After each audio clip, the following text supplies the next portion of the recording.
Hey, welcome back to TC Disc Golf. Today we're talking about the Discraft Comet.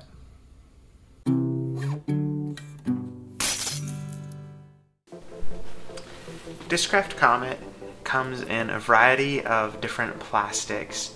I have the ESP plastic, which is this kind of green color.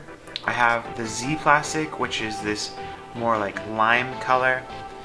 And you see the variety and the flexibility, where the ESP is a little bit more flexible, the Z is definitely less flexible.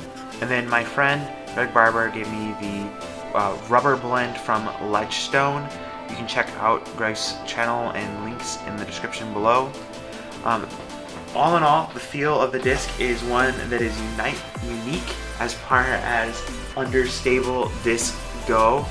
It has a definitive, I don't know what to call it, like a ridge, a bead on the bottom that is very pronounced, and so you have to have a feel for it, but it's part of what makes the disc so glidey, and along with that shoulder makes it understable.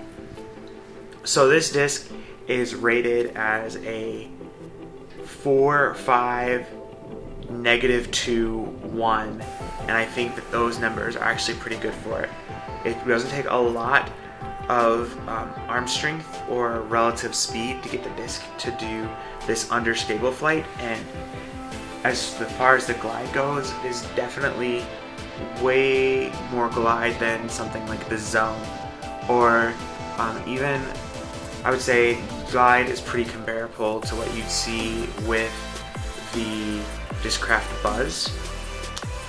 In general, this disc has kind of become my turnover disc as a dominant backhand player. I use it for those right to left shots that I need. I use it also sometimes when I need something to go straight for a while before it begins its fade. I'll put it on more slight hyzer. And if I'm putting it flat though, I know that it's going to turn. If I give it enough height, it'll turn, and then I'll still see a little bit of fade, which is why I believe that -2, 1 is pretty true.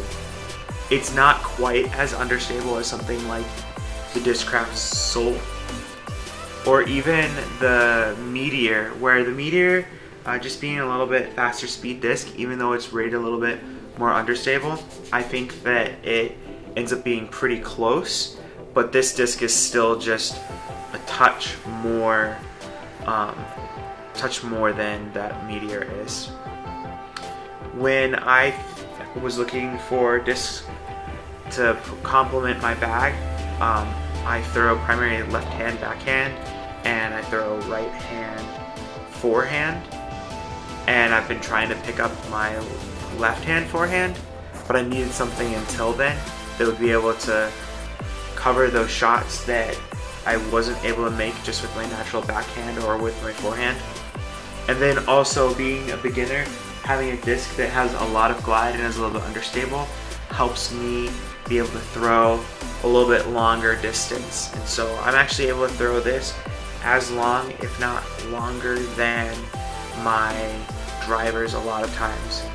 And it's really nice. It's something that's been teaching me how to shape my shots. So it's one that I use often in the woods to kind of craft what I want it to do in the air.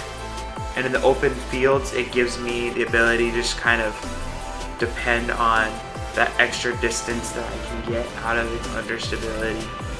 Subscribe, like, and I'll see you in the next video.